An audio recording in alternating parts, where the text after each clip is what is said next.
तो नाम ही रागिनी है। माँ बाप को पता था क्या कि आप राग गुनगुनाएंगी आगे जाकर? मैं जब पहली बार रोई थी तो सुरीली आवाज में रोई ओह होंगी। वाह! मन के अंदर शोर बहुत है, खामोशी का छोर बहुत है। सौम्य भी हो भोरी सी, सरल चटकीली भी हो, और सभी गुणों का प्रसार हो ये बेटियां। क्या बात सुनी है। डगर पे जैसे सुनी ये चाहो सुहानी। कैसी पहेली है ये, कैसी पहेली जिंदगानी। जनक दुलारी सिया, हरण तुम्हारा किया, काहे नहीं माई मुझे फिर शाप देती हो। शुरुआत करते हैं सेशन की। सबसे पहला सवाल चारू जी मैं आपसे लेना चाहूँगी। एक बहुत लंबी आपकी जर्नी रही है और जैसा कि अभी सुना कि 16 साल की उम्र में आपने जो एक कामयाबी हासिल की, फिजिक्स की प्रोफेसर, और ये एकदम अलग फील्ड, ये ट्रांसफॉर्मेशन कैसे आया और बाय चांस चॉइस क्या था? कैसे आपको लगा कि मैं लिख सकती हूँ, गा सकती हूँ, सुना सकती हूँ? मेरे फादर आईआईटी के टॉपर थे, सो साइंस का इन्फ्लुएंस वहाँ से आया। और जब मेरा एडमिशन सेंट स्टीफन्स में फिज़िक्स ऑनर्स में हुआ तो मैं उस तरफ चल दी। और तब हम ज़्यादा क्वेश्चन नहीं करते थे अपने पेरेंट्स को। और जहाँ तक संगीत का सवाल है, जब मैंने बोलना शुरू करा तभी मैंने गाना भी शुरू करा। मेरी मदर को बहुत शौक़ था गाने का, पर उन्हें क्लासिकल ट्रेनिंग नहीं दी गई थी। तो उन्हें बहुत शौक़ था कि उनकी बेटी को ज़रूर क्लासिकल ट्रेनिंग दी जाए। और मैंने संगीत सीखना शुरू करा 9 साल की उम्र में। तो मैं क्लास 10th में एट द एज ऑफ 16 मैं MA म्यूज़िक हो गई थी।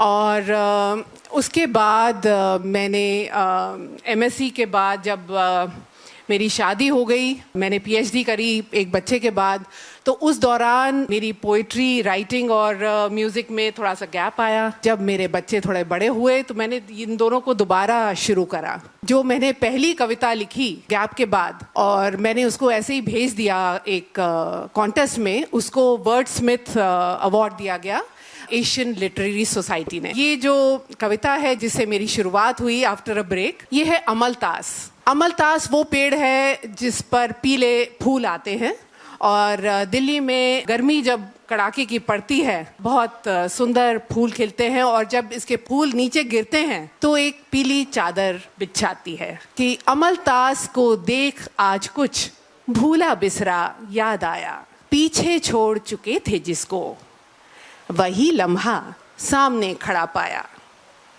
चिलचिलाती धूप में जब पीले फूलों की चादर पर एक दूजे की बातों में दोपहर गुजारा करते थे।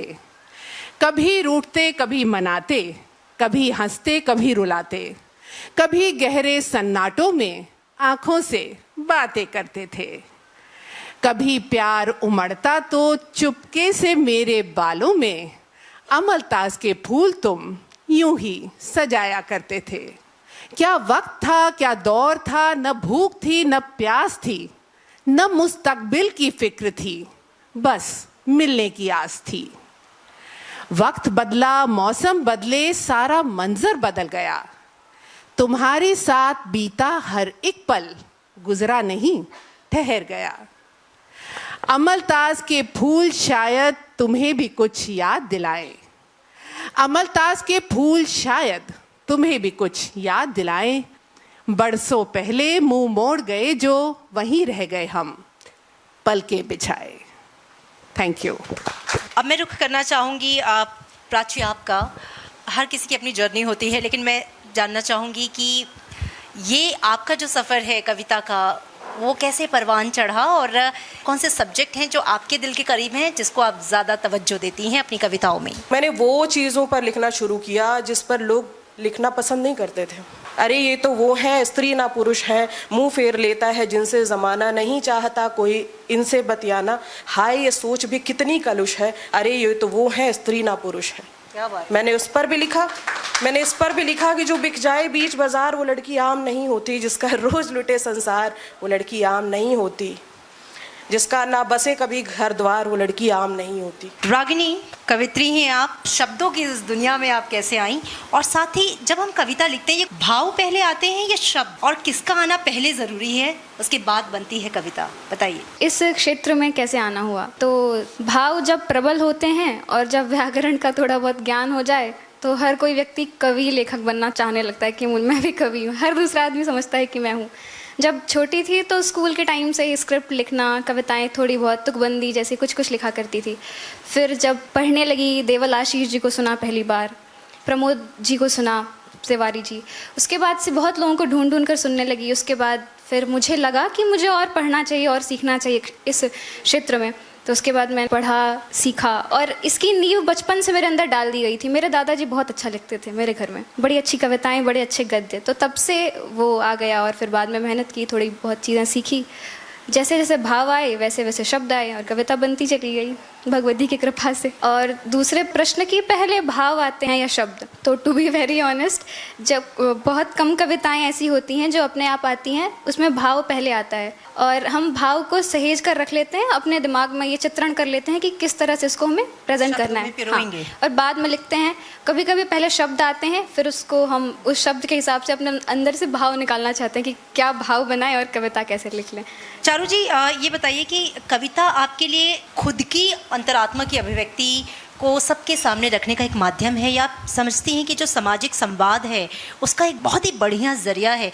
देखिए, मैंने जो लिखा वो मेरी अपनी कहानियाँ भी हैं, दूसरों की कहानियाँ भी हैं, और वो सब इश्यूज भी हैं जो दिल को छू गए। जैसे मैंने कंटेम्प्रेरी इश्यूज पे लिखा, जैसे मिसिंग 54, जो लोग आज तक इंडिया पाकिस्तान वॉर के बाद मिले ही नहीं, वो 50 उनके ऊपर लिखा। पुलवामा अटैक पे लिखा, निर्भया केस पर लिखा, लाइन ऑफ कंट्रोल पे लिखा, साबरीमाला इशू पर लिखा। सो ये वो इश्यूज थे जो पेपर में कहीं हेडलाइंस बन के रह गए थे, पर ऐसे दिल को छुए कि मैंने उन पर लिखना ज़्यादा ठीक समझा। मैंने नवरात्रे पे भी लिखा कि 9 दिन दुर्गा मानकर, 9 दिन दुर्गा मानकर जिसको है पूजा तुमने, फिर उसी देवी को क्यों, फिर उसी देवी को क्यों पांव तले रौंदा तुमने। देवी नहीं वह भी इंसान है, जानकर यह क्यों अनजान है। बेड़ियों में जकड़ी घायल वह क्यों लहूलुहान है। कैसा माशरा है ये, कैसा माशरा है ये, कैसी ये इबादत है। आराध्य पर फूल चढ़ाती, आराध्य पर फूल चढ़ाती, कोख में उजाड़ती भी है। उस समाज का क्या भविष्य, उस समाज का क्या भविष्य जहां औरत का तिरस्कार हो, जहां उसका अपना अस्तित्व चूल्हे में जलकर राख हो। 21वीं सदी में यह देश तभी पहुंच पाएगा, 21वीं सदी में यह देश तभी पहुंच पाएगा जब औरत को देवी नहीं बराबर का दर्जा दिया जाएगा। रागिनी, आप बताइए, आप बहुत यंग कवित्री हैं, मुझे तो छोटी सी बच्ची लग रही हैं, लेकिन आपके जो विषय हैं वो क्या होते हैं? लेकिन आप बचपन को लेकर या इस अंगड़ाई को लेकर, जिसे लेकर आप आगे बढ़ रही हैं, कुछ है आपके पास? अलग अलग विषय, जब हम केवल अपने जीवन के ही नहीं बल्कि हमारे आसपास जो लोग हैं, एक ऐसा व्यक्ति जो रास्ते में ठेले पर कुछ लेकर जा रहा है, मजदूरी कर रहा है दिन भर, उसको देखकर भी कविता फूटती है। और 2 कपल्स जो हमें पार्क में दिखते हैं, उनको देखकर भी कविता फूटती है। तो जैसे भाव आते हैं, फिर उसके बाद वैसे शब्द आ जाते हैं, जैसे मैंने अपने बारे में आपको बताया। जिसके अंदर फूट जाए वही कवि है? ऐसा नहीं है, आजकल तो हर कोई कवि है। इतने लोग बैठे हैं, मातृशक्ति बैठी हुई है, तो मैं एक छंद आप सबको समर्पित करना चाहूंगी कि बेटियां कैसी हों। सौम्य भी हो भोरी सी, सरल चटकीली भी हो, और सभी गुणों का प्रसार हो ये बेटियां। सौम्य भी हो भोरी सी, सरल चटकीली भी हो, और सभी गुणों का प्रसार हो ये बेटियां। चमक हो सूर्य सी, ललाट मानो हो क्षितिज, चमक हो सूर्य सी, ललाट मानो हो क्षितिज, वेद की ऋचाओं का आधार हो ये बेटियां। आन मान स्वाभिमान पे जो आँच आए तब, आन मान स्वाभिमान पे जो आँच आए तब विष में बुझी हुई कटार हो ये बेटियां, कि रूप रंग अंग ढंग चाल से हटा के मन, रूप रंग अंग ढंग चाल से हटा के मन, शौर्य ज्ञान धीरता का सार हो ये बेटियां। बहुत सुंदर, बहुत शौर्य सुंदर। ज्ञान धीरता का सार हो ये बेटियां। प्राची जी, क्या आपकी कविता में चुप्पी और खामोशी को लेकर भी कभी कुछ आपने लिखा है? क्योंकि कई बार अनकहे शब्द भी सबसे सुंदर आवाज़ बन जाते हैं। तो एक जो दर्द और फिर वही खिसियाहट, बार बार पता नहीं क्यों आपको देख के मेरे मुंह पे आ जा रहा है, थोड़ा सा मुस्कुराइए। नहीं, अच्छा है, ये याद क्योंकि पता है क्या, मैं ये मुझे लगता है कि कई बार ना अंदर की पीड़ा, या वो जो आपने कहा ना एकदम एक किसी चीज़ को पाने की इच्छा, जो एक फाइटिंग एटीट्यूड होता है, कई बार वो बहुत सुंदर रचना रच देता है। तो क्या आपके साथ ऐसा हुआ अभी तक? जी, एक रचना मैंने लिखी थी। मन के अंदर शोर बहुत है, खामोशी का छोर बहुत है। मन के अंदर शोर बहुत है, उम्मीदों का जोर बहुत है। सुन ले कोई पीर कहे बिन, सुन ले कोई पीर कहे बिन, खामोशी का छोर बहुत है। क्या बात है। मन के अंदर शोर बहुत है, किसको बताएं क्या समझाएं, मन की उलझन क्या सुलझाएं। एक अंधेरी रात के आगे, एक अंधेरी रात के आगे, हल्की सी एक भोर बहुत है। मन के अंदर शोर बहुत है। ये शोर होना चाहिए सबके अंदर। बहुत सुंदर, बहुत सुंदर। रागिनी, कुछ सुना दीजिए। आपका तो नाम ही रागिनी है, माँ बाप को पता था क्या कि आप राग गुनगुनाएंगी आगे जाकर? मैं जब पहली बार रोई थी तो सुरीली आवाज में रोई ओह होंगी। वाह, हो सकता है तभी रख दिया होगा। नहीं, आवाज़ अच्छी है आपकी, बहुत सुंदर। मैं एक दो छंद सुनाती हूँ, फिर एक गीत का छोटा बंद सुना दूंगी। मैं एक प्रसंग सुना होगा आपने कि देवी रति को सभी जानते हैं। कामदेव की जो पत्नी है देवी रति, वो काम की पराकाष्ठा है, सबसे सुंदर है इस जगत में। जी। तो और ब्रज की एक छोटी भोली भाली सी गोपी, उनके बीच एक संवाद होता है। तो देवी रति प्रश्न करती हैं गोपिका से, वो प्रश्न छंद के माध्यम से देखिए, फिर वो क्या उत्तर देती हैं वो भी इसी में है कि गोपिका रति से बोली, होगा अभिमान तुम्हें स्वामिनी, स्वयं तुम रतिपति काम की। गोपिका रति से बोली, होगा अभिमान तुम्हें स्वामिनी, स्वयं तुम रतिपति काम की। बोली रति, सुनो सखी मोहन को देख लगा, सब छोड़ चरणों की दासी बनूं श्याम की। कि मात दे जो सूर्य चंद्र काम मद मोह को भी, रति कह रही है गोपिका से कि मात दे जो सूर्य चंद्र काम मद मोह को भी। बात क्या ही फिर नर देव अभिराम की, चरण पखारूं निज अखियों की धार से मैं, चरण पखारूं निज अखियों की धार से मैं, मोहन की कामिनी श्री राधिका के धाम की। बहुत सुंदर, बहुत सुंदर। कामिनी श्री राधिका के धाम की। और इस कार्यक्रम का थीम ही है कि वॉइसेस दैट इंस्पायर। जब मेरे सामने ऐसा शब्द आता है कि इंस्पायर, तो मेरे दिमाग में सबसे पहले आती है माता जानकी, जिन्होंने, श्री राम के 4 भाई थे और चारों के पुत्रों के बारे में आपको नहीं पता होगा, लेकिन लव कुश को हर कोई जानता है क्योंकि उसका पालन माता जानकी ने किया है अपने बल पर, सिंगल पेरेंट होते हुए। रावण के घर इतने दिनों तक रही, लेकिन उनका स्पर्श तक रावण नहीं कर पाया। तो एक कल्पना है मेरी कि जब रावण को यह आभास होता है कि मैंने स्वयं जगदम्बा का हरण कर लिया है, तब वो माता जानकी के पास जाते हैं और एक प्रश्न करते हैं। वो मैंने एक छंद के माध्यम से लिखा है, पढ़ती हूँ। जनक दुलारी सिया हरण तुम्हारा किया, काहे नहीं माई मुझे फिर शाप देती हो। जनक दुलारी सिया हरण तुम्हारा किया, काहे नहीं माई मुझे फिर शाप देती हो। कोमल कपाल भाल पर नेत्र दो कराल, आप ही तो माई सूर्य को भी ताप देती हो। कि चर व अचर चाहे नखत निकर तारे, चर व अचर चाहे नखत निकर तारे, सरिता भी बहे जब बाट आप देती हो। कि वीर हो सबल भी हो राम सी प्रबल भी हो, वीर हो सबल भी हो राम सी प्रबल भी हो, फिर मुझे काहे नहीं तार आप देती हो। बहुत सुंदर, फिर बहुत मुझे सुंदर। काहे नहीं तार आप देती हो। बहुत शुक्रिया।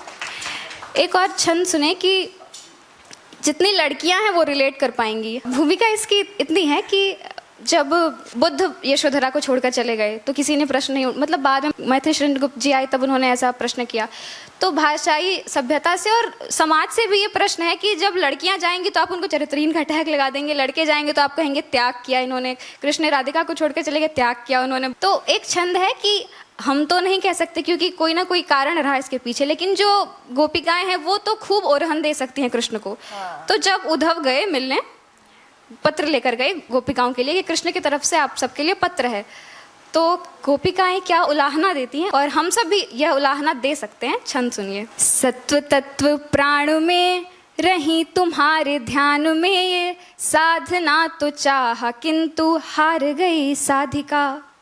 सत्व तत्व प्राण में रही तुम्हारे ध्यान में, ये साधना तो चाहा किंतु हार गई साधिका। रंग क्या तरंग को तुम्हारे हर प्रसंग को, नेत्र में बसा के रचा काव्य में ही नाटिका। कि कृष्ण छोड़ जाए यदि जग कहे उसे त्याग, कृष्ण छोड़ जाए यदि जग कहे उसे त्याग, रानियों के संग चाहे घूमे रास वाटिका।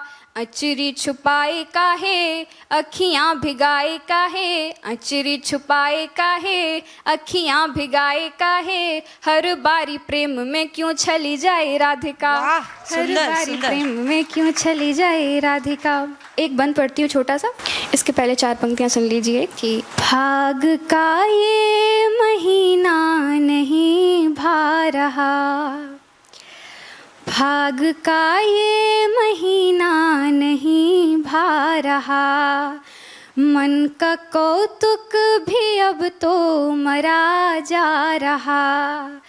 आज तड़पा है मन जब विरह में मेरा, आज तड़पा है मन जब विरह में मेरा, यक्ष का शोक मुझको समझ आ रहा, यक्ष का शोक मुझको समझ आ रहा। इसके पीछे संदर्भ है, मेरी कविताओं के पीछे संदर्भ भी होते हैं। यक्ष और बादल के बीच एक संवाद है जिसकी फलस्वरूप मेघदूत की रचना हुई है, जो कालिदास की बहुत अच्छी कृति है मेघदूतम। वो अपने प्रियतमा से अलग होते हैं और मेघ को दूत बनाकर अपने माध्यम से वो संदेश भेजते हैं अपनी प्रेमिकाओं को। चारू मैम, आप अपनी जो आप किस दिल के सबसे करीब हो, जो आपको लगता है मेरी सर्वश्रेष्ठ कृति है, उसी को आज हमारे सामने प्रस्तुत कर दीजिए। आई थिंक इन्होंने इतने गाने अपने सुनाए। मैं आई थिंक माहौल को थोड़ा सा लाइटर करने के लिए एक आई थिंक 4 लाइनें गाने की सुना देती हूँ इस पोइट्री सेशन में, क्योंकि गाना भी एक पोइट्री ही है। तो आँखों में कर सपना नया, वाह, आंसू तेरा एक मोती है बना, क्या बात सुनी है। डगर पे जैसे सुनी ये चाहो सुहानी। कैसी पहेली है ये, कैसी पहेली जिंदगानी। थामा रोका इसको किसने, हाँ ये तो बहता पानी। कैसी पहेली है ये, कैसी पहेली जिंदगानी। ला ला ला ला ला ला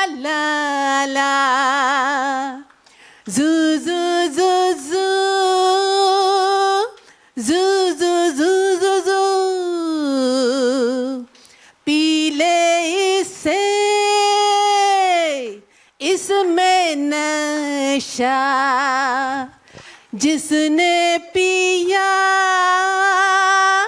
वो गम में भी हंसा पल में हंसाए और पल में रुलाए ये कहानी।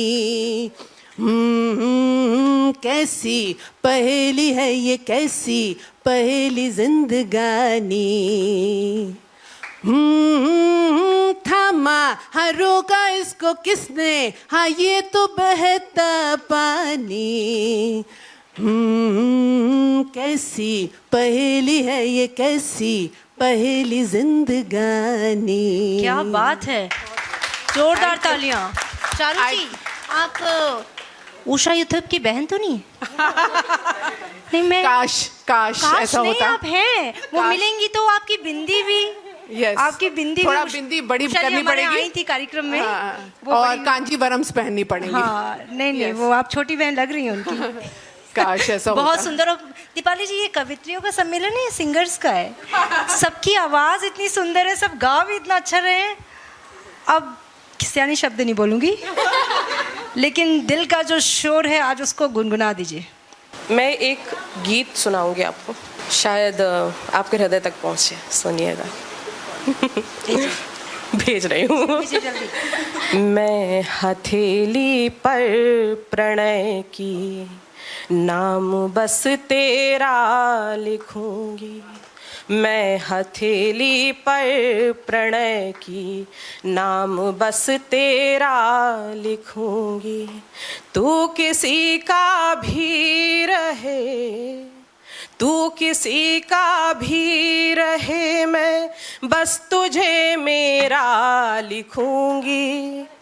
मैं तुझे मेरा लिखूंगी। और बंद सुनिएगा कि आईने में देख खुद को, आँख ये झुकती रहेगी। सोच कर तुमको हमारी सांस भी रुकती रहेगी।